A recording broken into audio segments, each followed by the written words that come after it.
निमित्तानं आपल्या सगळ्या गावकऱ्यांना खूप खूप शुभेच्छा देतो. स्वामी विवेकानंद यांची आज जयंती, त्या जयंतीच्या निमित्ताने आपल्या सर्व गावकऱ्यांना खूप शुभेच्छा. आज छत्रपती शिवरायांच्या स्मारकाचं अनावरण झालं. असा भव्य दिव्य सोहळा आपण आज अंजनडो आणि परिसराला दाखवला, त्याबद्दल आपल्या गावकऱ्यांचं खरं कौतुक. आणि खूपच अप्रतिम असा पुतळा आपण बसवला, त्याला बघतच राहावं. हो किती आकर्षक असा हा पुतळा दिसतोय. कोणत्या शब्दात आपल्या गावकऱ्यांचं वर्णन करावं कळत नाही. पण आशिरू मी आत्ता केळीगावांना होतो, तिथंही छत्रपती शिवरायांचा, छत्रपती संभाजीराजेंचा आणि माँसाहेब जिजाऊंचा स्मारकाचं अनावरण होतं. अशा प्रत्येक गावात छत्रपती शिवरायांचं स्मारक होणं गरजेचं आहे. आपल्याला प्रेरणा मिळते, बळ मिळतं, अन्याय विरुद्ध लढण्याची शक्ती मिळते. तुम्ही हा भव्य दिव्य अनावरणाचा सोहळा ठेवला आणि भव्य दिव्य छत्रपती शिवरायांचा पुतळा बसवला, त्याबद्दल पुन्हा एकदा आपल्या गावकऱ्यांचं मनापासून कौतुक करतो.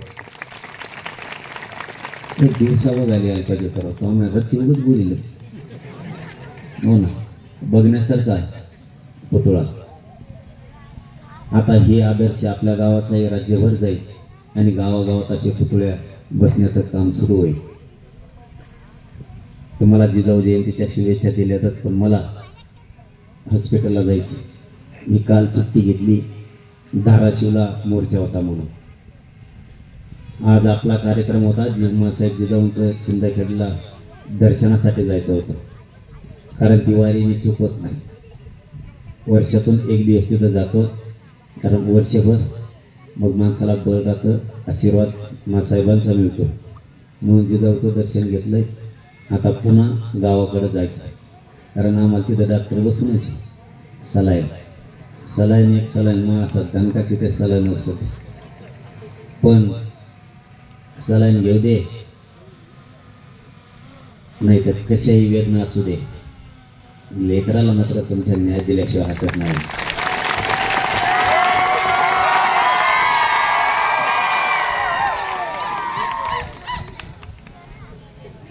आपण काय आलं बसल्यावर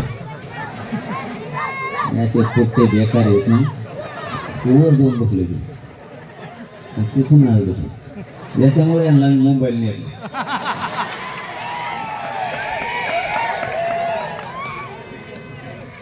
आणि कोणत्या गावात गेलं का म्हणतात मुंबईत चला, इकडं आरक्षणच नाही मागायचं म्हणजे मुंबईतच जाऊ. आणि मुंबईत 17 ताळ्याच्या बिल्डिंगवर जाऊन बसले. ते मुख्यमंत्री मला विचारतं हे वर कुठून गेलं, म्हणलं बाबा आणि त्या बिल्डिंगला पायऱ्यात नव्हत्या तरी हे मराठीचे पोरवर गेले. इतके विचित्र आहे ते. त्यामुळे सरकार मराठी का मुंबईत यायचं म्हणलं की ते म्हणतात मुंबईत नका येऊ, आणि काय पाहिजे ते आरक्षण देऊन टाकतो.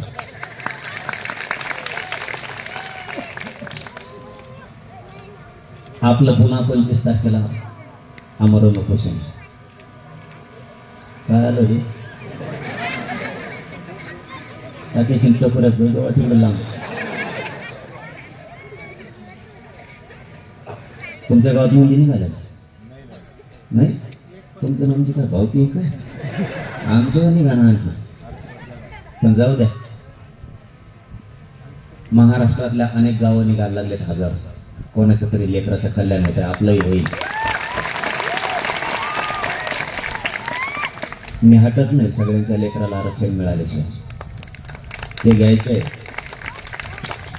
कारण तुमच्या रात्रंदिवस केलेल्या काबाड कष्टाचं चीज जर करायचं असलं तर आपल्याला आरक्षणाशिवाय पर्याय नाही, हे मात्र लोक समजून घ्या.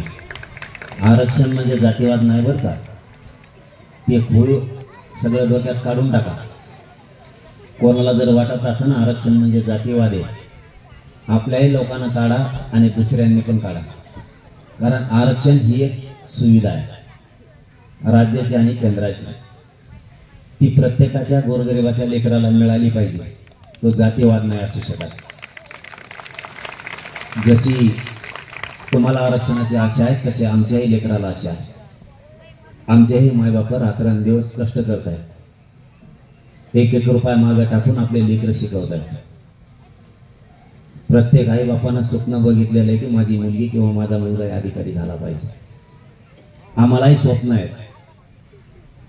इथं बसलेले एकही माय आणि एकही बाप असा नसेल की त्याला वाटत नाही माझं लेकरं अधिकारी होऊ नये. हा संघर्ष लेकरं मोठे करण्यासाठी प्रत्येक मायबाप शेतात राबतो लेकरं सुखी राहावेत म्हणून, लेकराच्या कल्याणासाठी. आणि आरक्षणाचा संघर्ष सुद्धा लेकरं सुखी राहावेत, त्यांचं कल्याण व्हावे म्हणूनच. इथं कोणा एकाचा स्वार्थ नाहीये. इथं घराघरातल्या मराठ्यांच्या लेकरं मोठे होणार आहेत. इथं कोणाला एकाला मिळणार नाही. सगळ्याच राज्यातल्या गोरगरीब मराठ्यांच्या लेकराला हे आरक्षण मिळणार आहे म्हणून सगळ्या आंदोलनात सहभागी होत जा. राजकारण सोडून, कारण ती आता संपले.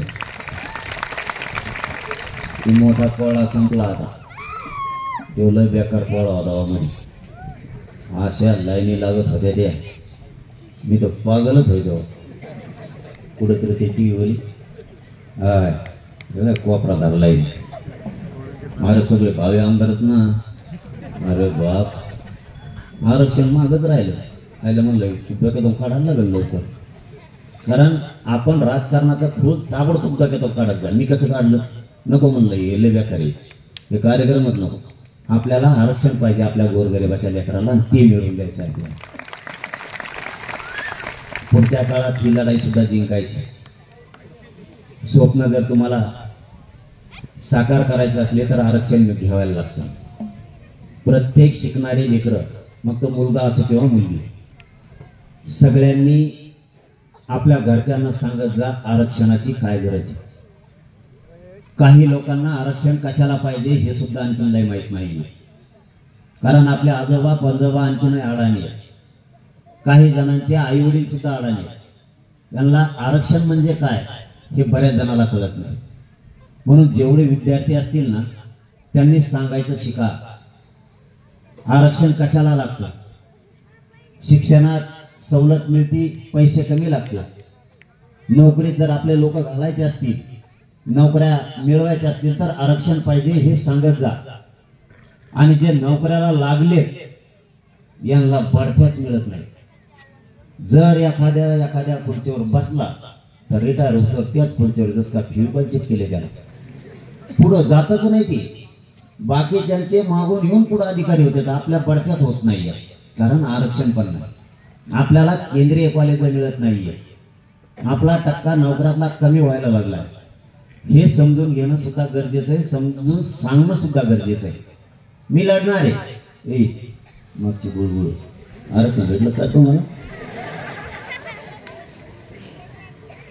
ते कवा टाळ्यावरती देत मला मेळ लागा ना. निघलं पुढं काय चाललं. आपल्या नोकरदार वर्गाने सुद्धा एकमेकाला सांगितलं पाहिजे. कारण 1% जर लेकरू हुकलं ना तर घरापर्यंत रडत बरं का, हे लक्षात असू द्या. ज्या बापानं आणि ज्या आईनं रात्रंदिवस कष्ट केले पण लेकराला पैसे कमी पडू दिले नाही, ते लेकरू जर 1% हुकलं तर घरी रडत येतं. त्याचा भविष्याचं पुरं वाटोळं झालेलं असतं. असे मायबाप आहे त्या राज्यात की त्यांनी जमिनी विकल्या पण पोरं शिकवले. असे मायबाप आहेत काही काही की त्यांनी ऊस तोडले पण लेकरं शिकवले. व्याजानं पैसा काढला पण मुलाला कमी पडू दिला नाही. आणि आरक्षणानं असा घात केला की 1% हुकलेल्या मुलं आणि मुली घरी रडत आलेत आणि लाखानं लेकर आपले सुशिक्षित बेकार आहेत. लढाई आयुष्याची लढाईची शिका. हे राजकारण 10-15 दिवसाचा आनंद आहे.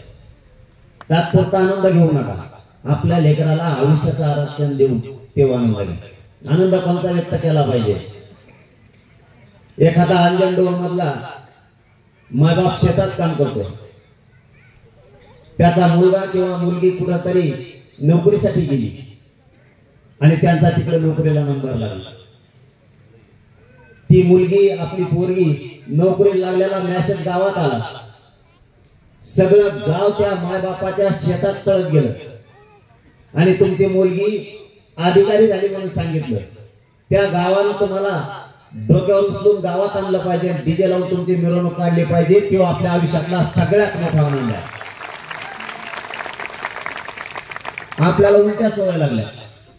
मतदानातलं निवडून येतो दुसराच, टकुरात घेऊन नाचत आपण त्याला, बोलावला आपला डीजे आपला, तर नाचत दुसऱ्याला घेऊन डोक्यावर. आपण कधी काळी तरी शहाणे व्हा. जशी आयुष्याची प्रॉपर्टी तुम्ही शेती आपल्या लेकराला ठेवली, तसं तुमच्या लेकराला आयुष्याचं एकदा आरक्षण द्या. नुसते शिकून लेकर उपयोग नाही मग, कारण आपलं शेवटी कुणी नाही हे लक्षात असू द्या. आपले लेकरच म्हातारपणाला आपल्या आयुष्याची आधाराची काठी आहे. या युगात कोणी कोणाचं नाही याचं भान ठेवा. आता युग बदलत चाललंय. तुम्ही जर कधी सुखात दुःखात गेला तर तुमच्या पाठीवर हात फिरायला तुमची पोरगी किंवा तुमचं पोरगच येणार आहे, बाकी कोणी येणार नाही. त्याच्यासाठी आपले लेकर मोठे करायचं बघा. आपला मुलगा आपले लेकर जर आपण मोठे केले, त्यांना जर आयुष्याचं आरक्षण दिलं, तर हे लेकर त्यांचं भविष्य घडवतील. इथून पुढच्या काळात आयुष्याच द्यायचं, तात्पुरता आनंद द्यायचा बंद करायचा. आपल्यावरती अनेक संकट आहेत, ते संकट सुद्धा आपल्याला परतून लावायचे. राजकारण करू नका या मताचा मी नाही. वेळेप्रसंगी राजकारण करायचं, ती वेळ गेली की लगेच सोडून द्यायचं. राजकारणाचे दिवस 15-20 दिवसाचे संपले की गळ्यात हात टाकून हिंडायचे एकमेकाचे. इतका बदल आपण आपल्यात करायचा. राजकारणासाठी एकमेकाच्या अंगावरती हात टाकायचा नाही. आपली शक्ती आपण वायाला घालायची नाही. यांच्यासारखं शिका. राजकारण कसं असलं पाहिजे, निवडून आपल्यातून यायचं, पण तिकडं जाऊन एका ताटात जेवायचं. झालं की नाही असं? या पाठीमागच्या 5 वर्षात 75 वर्षात जे झालं नाही ते बघायला मिळाले. तुम्हाला 2.5 वर्षे ती आले 3 जण, दुसऱ्या 2.5 वर्षात हे 3 आले. जस काय मावळ भाऊ येते नुसते खांदे बदलून आले. 2.5 वर्षे ते 2.5 वर्षी, आणि आपण दुश्मनी घेतल्या मतदान करून. त्याचं काय करायचं आता? शिवसेनेचं राष्ट्रवादीत का जमलं जात नाही? भाजपचं काँग्रेसचं होते का नव्हते मग एका जागेवर, आणि घालत होते आपण एकामेकाला इकडे घेण्या देणे त्यांच्यासाठी. इथून पुढच्या काळात ग्रामपंचायत असो नाही तर ती विधानसभा असो, मतदानाच्या दिवशी फक्त राजकारण, दुसऱ्या दिवशी लगेच गळ्यात हात टाकून हिंडायचे. राजकारणाची दुश्मनी पण, राजकारणामुळे लय दुश्मनी झाली, अति दुश्मनी झाली. राजकारणामुळे एकामेकाचं रक्त सांडायचं नाही. मतदान कोणाला करा, पण राजकारणामुळे रक्त सांडायचं नाही. तुम्हाला 1-2-3 कामं सांगतो आणि मला थांबितो आता, कारण तुम्हाला हे वाजायला लागलं वाटतं. अरे पण मला वाजायला ना, मी चालू ना पण इकडे. पहिलं काम, आपल्या लेकराला आयुष्याचं आरक्षण द्यायचं, त्याचं कल्याण करायचं. आरक्षण मिळेपर्यंत एकजूट फुटवून द्यायची नाही. दुसरं काम, दारू प्यायची नाही, व्यसन बंद. तुमच्या पेटेत का काही म्हणणं बरेच मी बरे काय हा सुद्धा म्हणा म्हणून माझ्या बापाची पेत नाही तुम्ही. पण एक लक्षात ठेवा, संसारात वाटलं होता, पाहुणा नीट बोलत नाही आपल्याला, मित्र तुटतेत, गावातले लोक सुद्धा तुटतेत. मराठ्यांचे लोक व्यसनापासून पहिले लागला. आपली प्रगती कोणीच रोखू शकणार नाही. दारू बंद. आणि तिसरं काम, बांध फोडायचे तेवढे 1-2 करा. काम धामाचे बांध ठोकरे तर काय ठोकरे तुरे दिवसभर तिकडे शहरात हिंडत. तिसरा पारा गावात येतं, खुरप जातं, खुरप घेऊन जातं, बांध ठोकरे तो काल ठोकरे तुरे. 5-5 पिढ्या झाल्या ना आपल्या लोक बोलणार त्या बांधासाठी. काय गुंतलं त्याच्यात, 2-2 उद्यान उद्यापासून सोडून लय पिकत काय ते बांधाचे भांडणं पण. आणि माझ्या माहितीनुसार आता 17 ते 18 महिने झाले आंदोलन सुरू आहे. पोलीस स्टेशनला सध्या मराठ्याच्या बांधाच्या भांडण्याची केसच नाही, भांडणच बंद करून टाकले. इथून पुढे हे बंद करून टाकायचे, काही गुंतलं नाही. आपल्याला बदल करावा लागणार आहे. आरक्षणाची काळजी तुम्ही नका करू, आरक्षणाला मी पक्का रिझल्टच दिलाय तुम्हाला. 2.25 करोड मराठी आरक्षणात घातल्या आतापर्यंत, थोडी थोडी नाही. आणि लोक म्हणत होते आपल्याला आरक्षण नाही. हे आरक्षण जर आपल्याला आता केळीगाव म्हणून आलो मी आता, ते पूर्ण गाव निघालं 95%. हे जर 40-50 वर्षापूर्वी दिलं असतं, किती प्रगती झाली असती आपली, इतकं वाटलं झालं असतं का? आपल्याला म्हणायचं तुमच्या नोंदी नाही, आरक्षण नाही. आता कसं काय निघाले? अंजनडोह मध्ये का निघाले नाही? तुम्ही ग्रामपंचायत कार्यालयावर तपासला का? तपासला. पोलीस पाटला तर गावच्या कुठे गेला? पोलीस पाटील होता तुमच्या गावाला होता? तरी एकदा तपासून बघा पुन्हा एकदा ग्रामपंचायत. आणि कुठंच नसेल तर आपल्या आज्या पंजाच्या पूर्वीच्या पेट्या होत्या, पेट्या. त्याच्यात मेन कापडाच्या पन्नीत त्यांनी कागद ठेवलेली, राष्ट्रीय 5 रुपयाच्या 2 रुपयाच्या त्या काळच्या 100 रुपयाच्या फारसी भाषेत, उर्दू भाषेत, मोडी लिपी भाषेत ते कागद. त्याच्यात हिंदी प्रमाणपत्राच्या ज्या निघणार आहेत त्याच्या नोंदी आता या 15 दिवसात सापडायला लागल्या. कळम मध्ये 1000 नोंदी निघाल्या. तसं कळम आणि भूमपारांड्यामध्ये धाराशिव जिल्ह्यात. आपण आपल्या पेट्या तपासा, पैसे नसता तपासू त्याच्यात कागद. त्या धाराशिवला एक जण पेटे सापडे तर त्याला सोन्याचे शिक्के सापडले पेटीत म्हाताऱ्याचे. हो ना, खोटं नसतं सांगत आपण, खोटं पण सांगत नाही, पण कागद पण सापडले. आणि जर याच्यात नाही सापडलं तर पूर्वी भाट होते, आपल्या भाट होते ना, ती भाट धरून आणा कुठून देऊ, त्याच्याकडे सगळा रेकॉर्ड आहे आपला. ते पहिले सांगत होतं ना, इकडचा तिकडं वंशव, तिकडे इकडं असं. आणि त्याच्यात नसेल सापडत आपले जुने गाव आहे, दुसरे कोणते तरी कुठं, आपण आपले जुने गाव कोणते ते शोध, तिकडचं सुद्धा इकडं जमत. तुमचा छत्रपती संभाजीनगरला आता ही 7 लोकांना सांगायला बरं का, नुसतं ऐकताना घरी जाऊन झोपताना, पुराअभिलेख म्हणून आहे संभाजीनगरला. तिथं संभाजीनगरचा काही व्यापार सापडतोय का बघा, कारण पुऱ्या मराठवाड्याचा तिथं आहे. मी आता सरकारला सांगितलंय पुराअभिलेख तपासा म्हणून, त्यांनी सांगितलं हो म्हणून. पण आपणही स्वतः प्रयत्न करा. आणि 8वं काम, सबरस्टर सगळे चेक करा. तुमचं जे सबरस्टर असेल ते चेक करा, तिथं सगळ्या तालुक्याचा डाटा. आपण शांत बसू नका. मी इतक्या तळतळीनं का सांगतोय, मला उभा राहता येत नाही, मला चालता येत नाही बरं का. पायऱ्या सुद्धा ह्या 4-5 चढायला धरून उतरायला लागतं, 4-4 माणसं लागतात मला. माझे काय हाल आहेत, मला किती वेदना आहेत ना माझ्या गाडीतल्या लोकांनाच माहिती आहे. मी तुम्हाला हे तळतळीनं का सांगायचो, आपल्याला आयती सोय लागू देऊ नये. आपण शोध घेत चला. आपण म्हणतो चट होईल, चट कसं काय होईल? लेकरांचं तुमच्या डोळ्यात एकटा वाटोळ व्हायला लागले तरी कधी होणार आहे? आरक्षण हे घेणं गरजेचं आहे. ऍडमिशन आता भरत्या सुरू होणार आहेत, पुन्हा भरत्या हातातून गेल्यावर तुम्ही कधी शोधणार? गावातले 2-3 पोरं हुशार असणारे काय याच्यावरती गावकऱ्यांनी मिळून ठेवा, की पोरांना तुम्ही हे काम करा म्हणा. शोध घेतल्याच्या नंतर सगळं मिळतंय.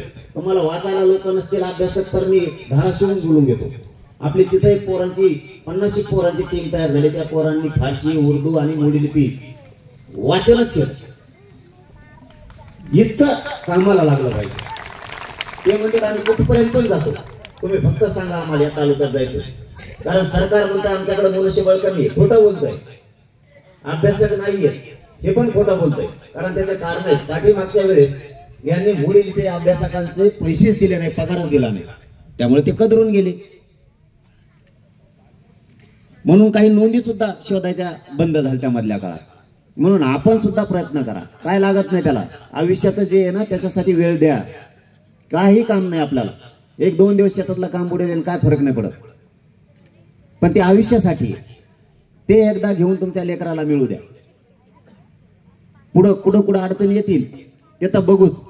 आणि नाहीच कुठं तुमचं मिळालं तर मग मी आहे ना, सगळ्या स्वारीच्या अंमलबजावणी चलो आंदोलन. ते तर होच तर मी हटतच नाही. सगळ्या स्वारीच्या अंमलबजावणी झाली का मग सगळ्याला सर्टिफिकेट ह्याकडेच त्याकडेला. पण मराठवाडा सगळाच आरक्षणाचा. आपण जर सगळ्या लोकांनी मनावर घेतलं आरक्षण मिळणार आहे. म्हणून 25 तारखेला पुन्हा आमरण उपोषण. 25 तारखेला आपला अंजनडोह आणि अंजनडोहच्या परिसरातले सगळ्या गावकऱ्यांनी 25 जानेवारीला अंतरवालीला यायचे.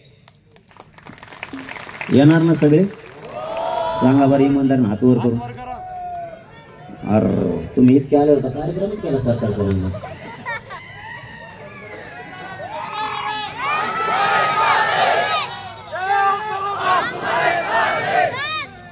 मनोज दादा तुम आगे बढ़ो, मनोज दादा तुम आगे बढ़ो. अरे मी आगेच आहे ना, मी कुठं माग आहे. मी कशात बी आगेच असतो, माग हटतच नाही. संतोष देशमुखाच्या टायमाला कसा कचकाचा केलाय. गुन्हे दाखल होत नाहीत. म्हणलं गुन्हे दाखल होत नाहीत, पोरांचे तुकडे तुकडे करून संतोष देशमुखांची हत्या करून. आका असू नाही तर हाके नसू, मी सोडित नसतो कोणाला. आपले रूलच वेगळे. आपण कोणाच्या वाटा जात नाही. एकदा मागं लागलो ना त्याला टिकविल्याशिवाय मागं सरकत नाही. आपला रूलच तसा आहे. लोक म्हणत आरक्षण मिळत नसतं. म्हणलं मिळत नसतं. मी पहिलाच उलटा खोपडीचा आहे. मग मला उलट काम करायची सवय पहिल्यापासून. लहानपणापासून मी उलटे कामं करतो कवा. लोक म्हणले आरक्षण मिळत नाही. म्हणलं कसं काय मिळत नाही? ते म्हणले नसते मिळत, लई जणांना धडका आणल्या. म्हणलं मी घेतो असतो ना. ते म्हणले हे मिळतच नसतं. म्हणलं मिळणार. मिळालं की नाही? तसं पाहिलं तर आज मराठ्यांना 100% आरक्षण आहे. आपल्याला मान्य नाही म्हणून सोडून द्या. कुणबी प्रमाणपत्र निघालेली 1 आणि दुसरं ECBC दिलेलं 10%. आता ते आपण मागितलेलं नाही, ते टिकणार नाही म्हणून मान्य नाही. तसं पाहिलं तर 100% आज मराठ्यांना आरक्षण आहे महाराष्ट्रातलं. पण ते आपल्याला मान्य नाही कारण ते टिकणार नाही. ते एक केलं. लोक मला इतके आले तुम्ही लांबीला राव म्हणलं उरकन पटकून. मग तुम्ही आला ना म्हणून मग सुरू झालं.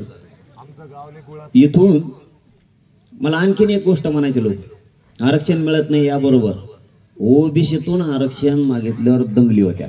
म्हणलं कसं काय? तुमच्या लेकराला आरक्षण दिलं त्यावेळेस मराठ्यांनी कधी विरोध केला का? आणि मग आमच्या लेकराला आरक्षण मागताना दंगली कसं का होत्या? म्हणलं हो देवायच्या तुम्हाला बघायच्या दंगली कसल्या असते झाल्या का? कारण ते हक्काच आहे. 1881 ते 84 पासून मराठी आरक्षणात येत. हे 1990 ला आरक्षणात आले. आता आधी कोण? मराठी. 1881 पासून मराठा आरक्षणात आहे. यांना आता मंडल कमिशन न दिलंय. 1967 ला एकदा दिलं होतं आणि 94 ला एकदा पोट जाती म्हणून काही मध्ये घातल्या. त्यावेळेस एक आरक्षण दिलं. आमचं हक्काचं आहे. 1884 पासून आरक्षणात असून जर आमच्या लेकरांचं वाटलं होत असलं तर ते डोळ्यानं मी नाही बघू शकत. तुमचं नाही घेत आम्ही, आमचं आहे ते. 150-200 वर्षापासून आरक्षणात आम्ही. व्यवसायाच्या आधारावर जर आरक्षण दिलं असेल तर या मराठ्यांचा व्यवसाय शेती आहे. आणि पूर्वीच्या काळी शेतीला कुणबी म्हणलं जायचं कारण अडाणी होती. आजोबा पंजोबा आपले कुणबी म्हणायचे शेतीला. आता सुधारित शब्द आलाय कुणबीला शेती. जसा की पूर्वी आपल्या घराला पहिले वाडे म्हणायचे. वाडा बरोबर का? आता त्याला हाऊस म्हणतात. मग काय घरात राहायचं बंद करतो का? पहिले आपल्या आजोबा पंजोबा चपलीला पायतान म्हणायचे. सुधारित शब्द आला चप्पल. मग आता चपला घालायचं बंद करतो का? पहिल्यांदा हॉटेल, ह्या हॉटेलला आपण हॉटेल म्हणायचो. आता रेस्टॉरंट म्हणतात. मग चहा प्यायचं बंद करतो का? डांबरावर झोपाव का मग आम्ही आता? हे सुधारित शब्द आले. आम्ही आरक्षणात 150-200 वर्षापासून. त्यावेळेस कर वसूल केला जायचा, महसूल वसूल केला जायचा शेतकऱ्यांकडून. म्हणून निजाम बहिणी कुणबी लिहून ठेवतं त्या टायमाला. निजाम राजवट होते ना आपल्याकडे. निजाम भाऊ म्हणले इकडे सगळे कुणबी. त्यांना माहित होतं का पुढं मराठ्याला आरक्षण लागणार आहे? नाही ना. जे व्यवसाय असतील ते लिहिले जायचे. आपल्यामुळं बऱ्याच समाजाला आरक्षण मिळालं. कुणबीतून मुस्लिमांना सुद्धा मिळालं. काय काय ते पाशा पटेल तर सगळ्यात पहिला निघाला, नंबर 1लाच. तेव्हा तर म्हणतो ओपन बी मीच, मुसलमान मीच, आणि ओबीसी मीच, कुठून मीच उभा राहणार सगळीकडून. त्याचे फायदे अनेक आहेत आरक्षणाचे. त्याच्यापासून घरकुलं, मला आत्ता माहीत झालं, मला माहित नव्हतं याच्यापासून हे बी मिळतंय म्हणून. त्या हसनापूरनी आणि किनगाव गेवरा तालुक्यात 140 घरकुल आले. त्यांना उद्घाटनाला मला बोलेल. म्हणलं तुमचं कसं काय मिळेल, तुम्हाला घरकुल कसं काय? ते म्हणले आम्ही ओबीसी. म्हणलं तुम्ही कसं काय ओबीसी? ते म्हणले एकच कुणबी निघालो आम्ही. म्हणलं पुरे तुम्हीच घेतले का? म्हणले मग आम्ही गाव घ्यावं. हल्ले सगळे येईनीच. त्याच्यामुळेच तो म्हणतो यावल्यावाला मराठ्याला आरक्षण नको. मराठी सगळंच वाढायला लागले दादा. आपलं ते हक्काचं आहे. यांचं आरक्षण आपण घेतलेलं नाही आणि घेणार सुद्धा नाही. हे त्यांनी सुद्धा समजून घेणं खूप गरजेचं आहे. त्यांनी विरोध करायचा म्हणून करू नये. आता शेवटचं तुम्हाला सांगतो, 25 जानेवारीची तयारी ताकदीनं करा. अंजनडोह आणि परिसरातले गावं, अंजनडोहने एक काम करा. व्यासपीठावर बसलेले आणि खाली बसलेले, जास्त करून आता व्यासपीठावर बसलेले. वर बसला तर मग पळावी ना आता बैठका घ्यायला गावोगावी, का नुसते बसतच इथे येऊ. आणि खालच्याला बी काम आता. आमच्या गावामध्ये साखळी उपोषण झालं तर ओबीसी बांधव 50% आपल्या आंदोलनात. मग त्यासाठी सांगितलं ना अगोदर समजून घ्या. ओबीसींनी समजून घ्या, मराठ्यांनी समजून घ्या. एकमेकाचं खात नाहीत आम्ही 150-200 वर्षापासून आरक्षणात. आता सांगतो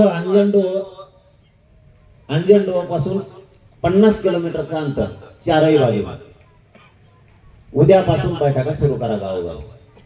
50 किलोमीटर म्हणजे तुम्ही 1 घंट्याच्या आत गावात जाताय. चारही बाजूने 50 किलोमीटरचा राऊंड घ्या आणि बैठका सुरू करा. आंतरवालीला 25 जानेवारीला पूर्ण गावाने यायचं, माता मावल्या सहित. जे 50-60 गाव येतील त्या राऊंड मध्ये तेवढे सगळे घ्या आणि 25 जानेवारीला आंतरवाली करा. मावशा तुम्हाला एक काम सांगतो, तेवढं करा. तुम्हाला आवाज येतो का? येतोय का? यांना एक 4-5 दिवस सुट्टी द्या. हे तुमच्याच हातात खटके द्यायचे. यांना सांगा आपल्या महाराष्ट्रातल्या गोरगरीब मराठ्यांच्या लेकीचं आणि लेकाचं कल्याण होणार आहे आरक्षणामुळे. 4-5 दिवस तुम्हाला सुट्टी, शेतातलं काम आम्ही करतो. गावोगावी जाऊन बैठका घ्या आणि गावातल्या लोकांना सांगा आंतरवालीला 25 तारखेला चला म्हणून. एवढंच काम तुम्ही यांच्याकडे द्या आणि यांना 4-5 दिवस सुट्टी द्या. शेतातले कामं तुम्ही करा. पण सुट्टी दिल्यावर यांच्यावर ध्यान ठेवा. हे बैठकीला जात आहे की एका नेत्याच्या गाडीला लटकत आहे. इकडून सुट्टी मिळायचं नाही, तिकडे हिंडायचं. आपल्या लेकराचं भविष्य आपल्या हातात आहे. आपल्या लेकीबाळीसाठी, लेकरांसाठी आपणच लढायचं आणि त्यांना मोठं करायचं. आपलं कोणी नाही. गरिबाची लढाई गरिबालाच लढावी लागणार आहे, जिंकावी लागणार आहे. मी जीव जरी गेला तरी हटत नाही. हे माझा पहिल्यापासून या समाजाला शब्द आहे. मी मरायला भेट नाही, मी मराय फिरायला भेट नाही. कोणचं सरकार असलं तरी भेट नाही, कोणचा नेता असलं तरी भेट नाही. आणि त्यांना मी टिकून पण देत नाही, कारण माझ्यासाठी सगळ्यात मोठे आहेत तर तुम्ही आहेत. तुमच्यापेक्षा मला दुसरा कोणी मोठा नाही.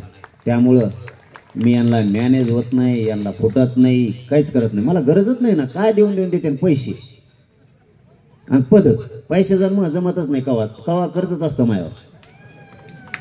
मला माझा समाज मोठा करायचा, माझ्या घराघरातले लेकरं मोठे करायचे. म्हणून मी मरणाला भेट नाही. मी कधीच मॅनेज होत नाही. मी माझ्या समाजाला प्रत्येक आंदोलनात रिझल्टच देतो. मी कधीच विकत नाही. आणि तुम्हाला शब्द आहे माझा, तुमच्या लेकराला आयुष्याचं आरक्षण देऊन कल्याण केल्याशिवाय 1 इंच सुद्धा मागे सरकणार नाही. जीव गेला तरी चालेल माझा. कधीच गद्दारी करणार नाही तुमच्याशी. आणि पुढच्या काळात एकजूट राहत जा. संकट नुसतं आरक्षण नाही, अनेक आहे. काळ वाईट आहे. एकमेकाच्या मदतीला जात जा, एकमेकाचं सहकार्य करत जा. आपली शक्ती आपल्या विरोधात वापरू नका. आपल्याला संतोष भैया देशमुखाचा लढा सुद्धा जिंकायचा आहे. त्या आरोपींना सुद्धा फासावरती गेले पाहिजेत. यासाठी एकजूट राहायचं. लक्षात ठेवत जा. एकमेकाची मजा बघू नका. संकट आलं, अडी अडचणी आल्या तर एकमेकाच्या मदतीला धावून जात जा. ही तुमच्या पायाला हात लावून माझी सगळ्यांना विनंती आहे. आपल्या आपल्यातले वाद बंद करून टाका आणि सगळे एकजूट राहा. 25 जानेवारीला सगळ्यांनी माता मावल्यासह गावाची गावं एक दिवस गाव बंद ठेवून, शेतातले कामं बंद ठेवून, नोकरदार वर्गाने एक दिवस नोकरी रजा द्या. वकील असतील, डॉक्टर असतील, आपले शिक्षक असतील, सगळे राज्यभरातल्या सगळ्या बांधवांनी एक दिवस कंपन्यामध्ये कामं असणाऱ्या पोरांनी सुद्धा एक दिवस कामं बंद ठेवा. पण सगळेचे सगळे आपण आपला परिवार घेऊन मिळेल त्या वाहनानं, कोण वाहन देईल नाही देईल याची वाट बघू नका. आपण आपल्या मोटरसायकलला किक मारा आणि अंतरवालीकडे चला. ट्रॅक्टर असतील, जीप असतील, टेम्पो असेल, जे काय वाहन असेल ते काढा. पण अंतरवालीला 25 तारखेला एकही माणूस घरी राहू नका. सगळ्या अंतरवालीला या ही विनंती करतो आणि थांबतो. धन्यवाद. जय शिवराय. 2 मिनिट